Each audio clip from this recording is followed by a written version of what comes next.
The dim glow of the street lamp outside our Boston University hostel window pierced the darkness, casting long shadows across the cramped room. I jolted awake, my heart pounding like a drum in a rock concert, feeling the ghost of warm fingers lingering on my bare chest. Jordan, my roommate of just 2 weeks, was already up, humming casually as he brewed coffee, acting like he hadn't just crossed an invisible line that shattered my world. I lay there, frozen under the thin blanket, replaying the moment in my mind.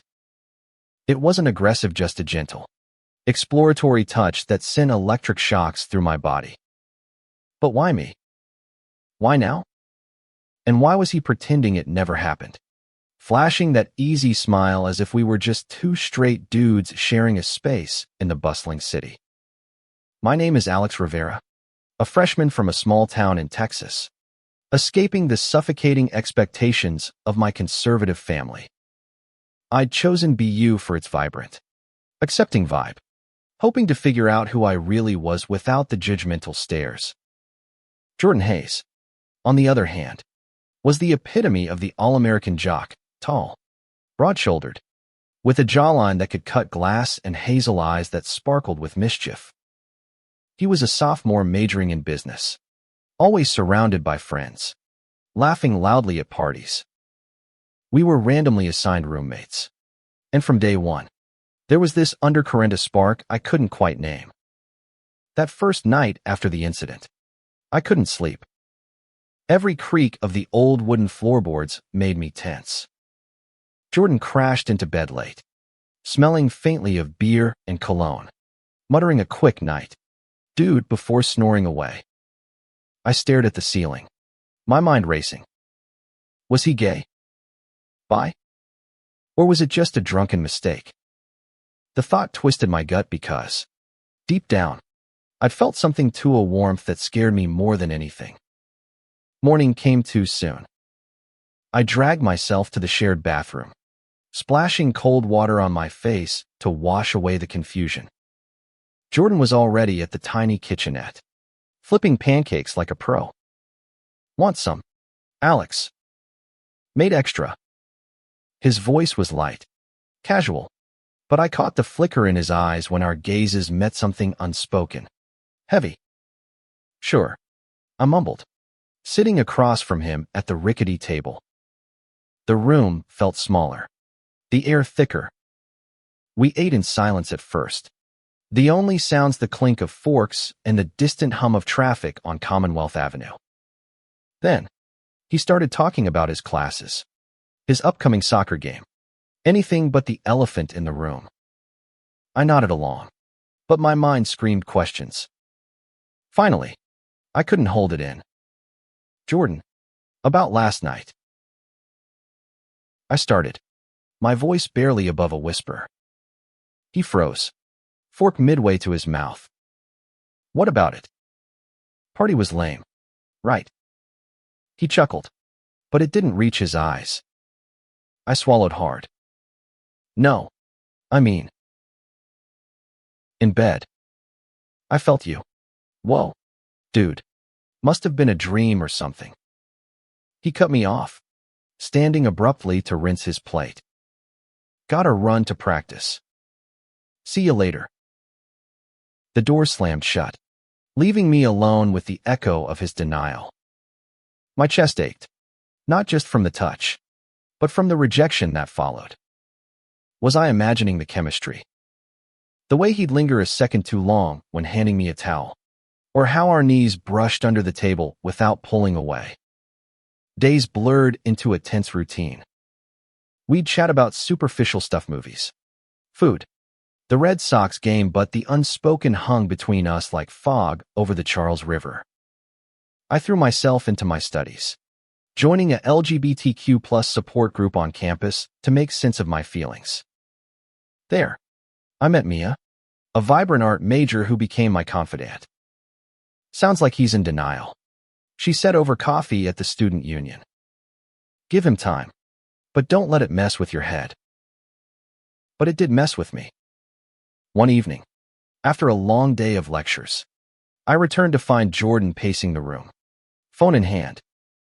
He looked up, startled, and I saw the vulnerability in his expression for the first time. "Everything okay?" I asked, dropping my backpack. "Yeah, just family stuff." He sighed, sinking onto his bed.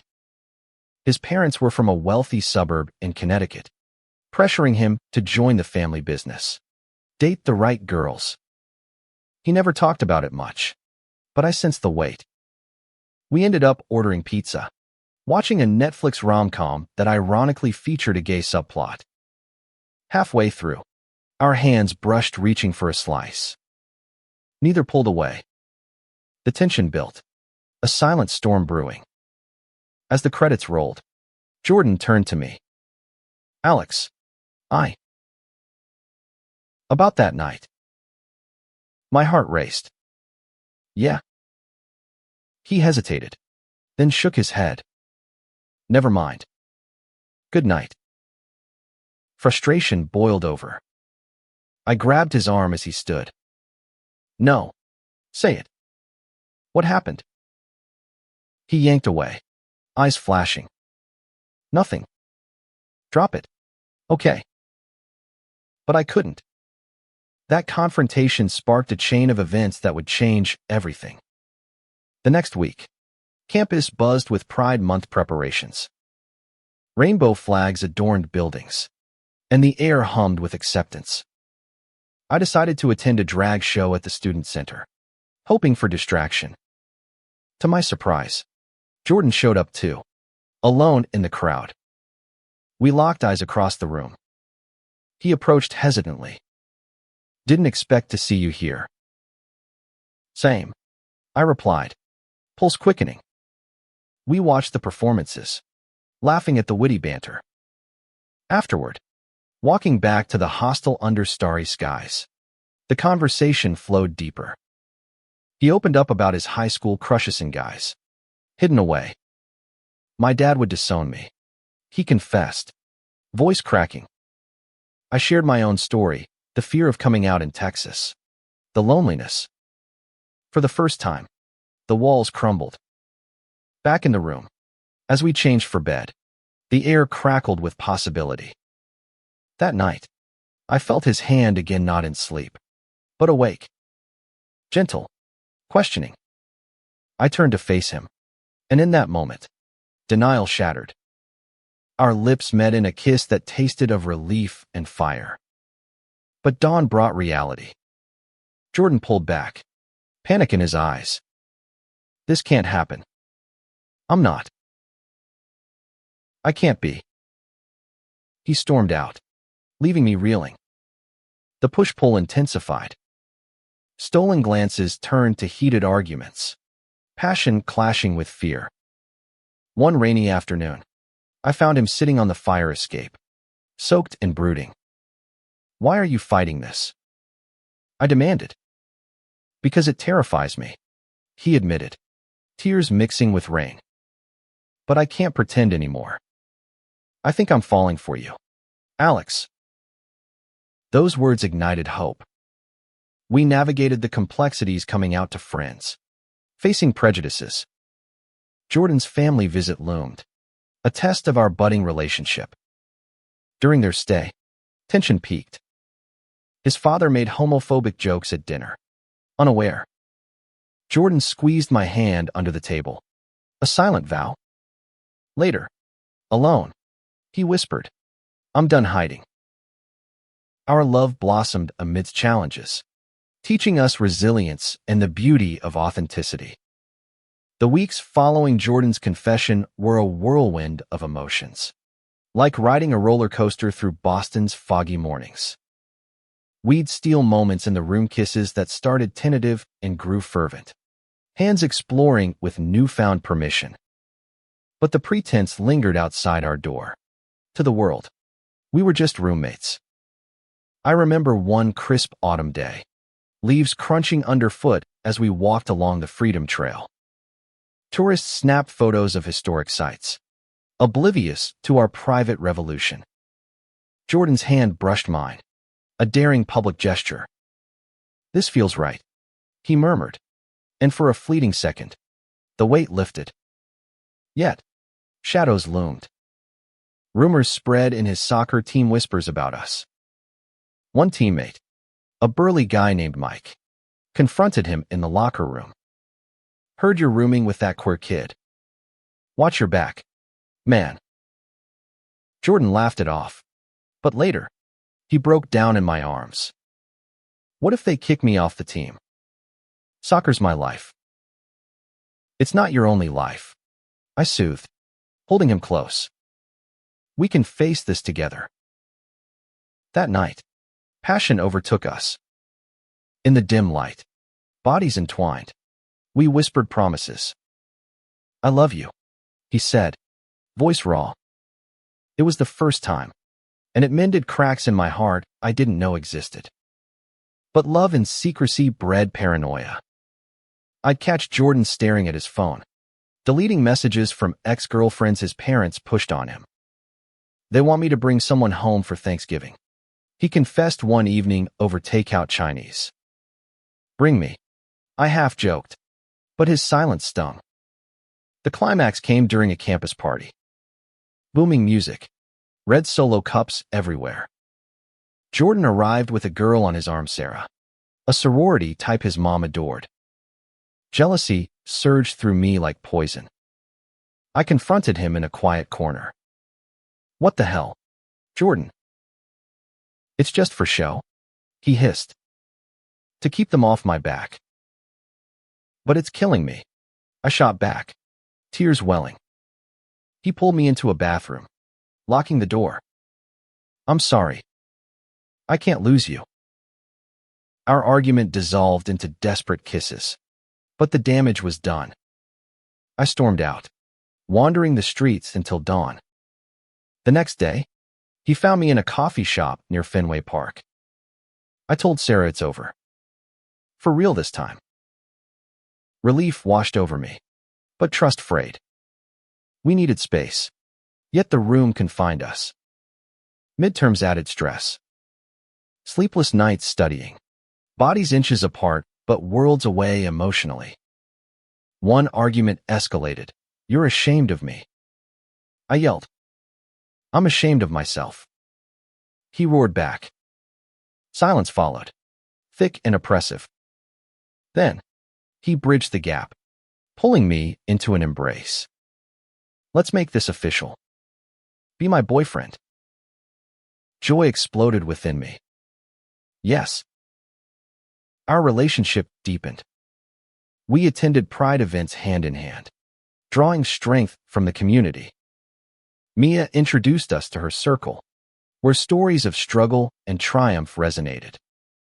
Jordan's family dinner approached. He decided to come out. "With you by my side," he said. The drive to Connecticut was tense, fall foliage blurring past. His parents' mansion loomed, a symbol of expectations.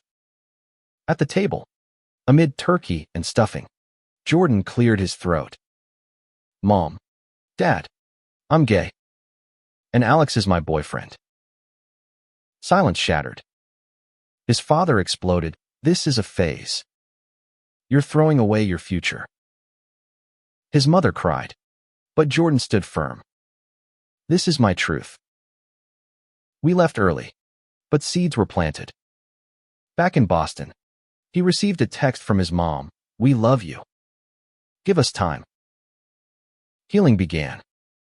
Our love, forged in fire, grew stronger. Winter brought snow, blanketing the city in white. We built snowmen in the common, laughing like kids. Intimacy evolved slow dances in the room to soft jazz, sharing dreams. One night, under twinkling lights, Jordan proposed a future after graduation. "Let's move to New York. Start fresh." The idea thrilled me. But challenges persisted. A homophobic incident at a bar slurs hurled our way to us. Jordan defended me fiercely, earning a black eye but solidifying our bond. Through it all, the human value shone, love's power to conquer fear, authenticity's reward.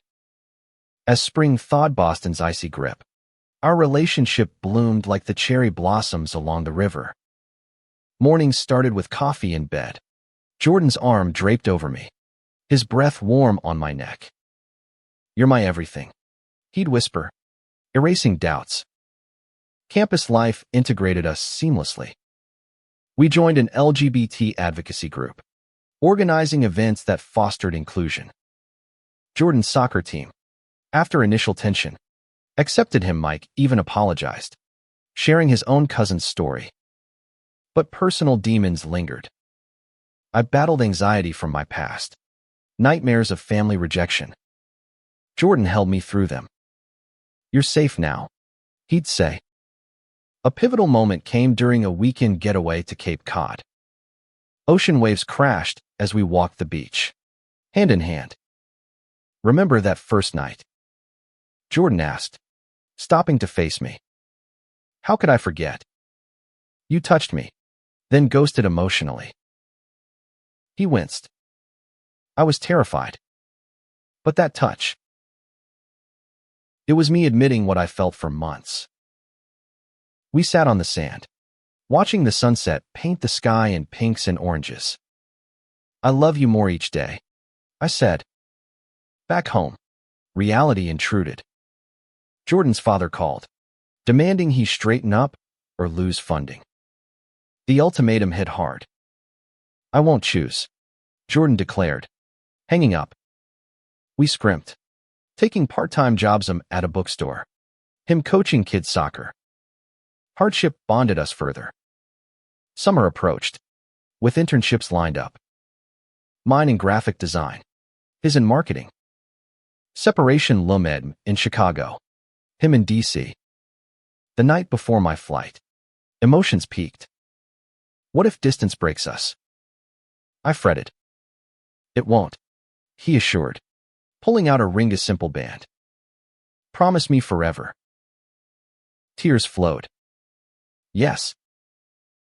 Long distance tested us, late-night calls, jealousy over new friends. But visits reignited passion. One weekend in DC, we explored monuments, sharing ice cream under Lincoln's gaze.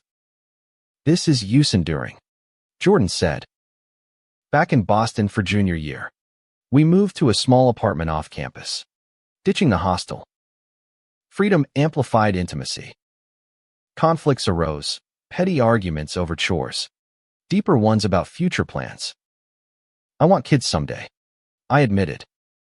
"Me too," he replied, surprising me. Therapy helped individual and couples. We learned communication, vulnerability. A crisis hit when my family visited unannounced. My dad, stern and traditional, eyed Jordan suspiciously. "Who's this?" "My boyfriend," I said, heart pounding. Disapproval flashed, but my mom hugged me. "As long as you're happy." Acceptance, gradual but real. Jordan's family thawed too. His mom invited us for Christmas. Awkward at first, but laughter broke ice. His dad, gruff, pulled him aside. "I'm trying, son." Triumph felt profound. Senior year flew by. Graduations loomed. Futures bright. We planned a trip post-diploma, backpacking Europe, celebrating us. But fate twisted. Jordan's internship turned full-time offer in San Francisco. Mine in New York. Long distance again. I groaned. "Or we compromise," he suggested. "Let's both apply everywhere." We did, landing jobs in Seattle Tech for him, designed for me. Moving cross-country symbolized new beginnings. In our cozy apartment overlooking Puget Sound, we reflected on the journey. From a forbidden touch to this, Jordan marveled. "It was always meant to be," I replied. Our story, rich in drama and romance, underscored humanity's capacity for growth, love's triumph over pretense. Years later, standing on a misty Seattle balcony, I watched Jordan chase our adopted son, Little Theo. Around the living room. Laughter echoed. A symphony of joy. Who would have thought that a single touch in a dingy Boston hostel would lead here? Our path wasn't linear. After moving, we married in a small ceremony, friends from BU. Mia as maid of honor. Even Jordan's parents attending with tentative smiles. My family flew in. My dad walking me down the aisle. A gesture of full acceptance. Challenges persisted, workplace discrimination, societal biases. But we advocated, volunteering at LGBT centers, sharing our story to inspire youth. Theo came into our lives via Adoption, a bundle of energy, with curly hair and endless questions. How did you meet Daddy? He'd ask. Jordan would grin. In a magical room where secrets turned to love. The deeper truth we saved for when he was older, the drama of denial, passion, and redemption. One evening, as rain pattered against windows, Jordan pulled me close. Remember pretending nothing happened? How could I forget? It nearly broke us. But it built us stronger, he said, kissing me softly. Our love, once hidden, now radiated openly. We hosted dinners for diverse friends, trans couples, queer families fostering community.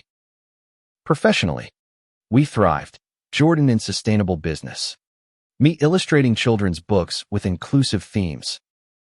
A book deal came my way, a memoir titled after that fateful night. Writing it was cathartic, reliving the emotions, the fear, ecstasy, growth.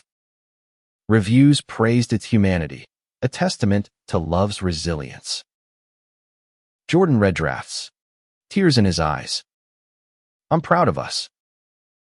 As Theo grew, we taught him empathy, acceptance. Love is love, we'd say. Milestones mark time, anniversaries celebrated with trips, renewing vows on our 10th. Aging gracefully, gray streaks in hair, but sparks undimmed. One quiet night, watching stars, Jordan whispered, "That touch was the best mistake I ever made." No mistake, I corrected. Destiny. Our story, from confusion to clarity, embodied profound values, courage in vulnerability, beauty in authenticity, power of forgiveness. It reminded us and others that even in pretense's shadow, truth illuminates, leading to meaningful connections that endure. In the end, what started as a secret caress blossomed into a lifetime of unapologetic love, proving that embracing one's truth not only heals the self, but inspires the world.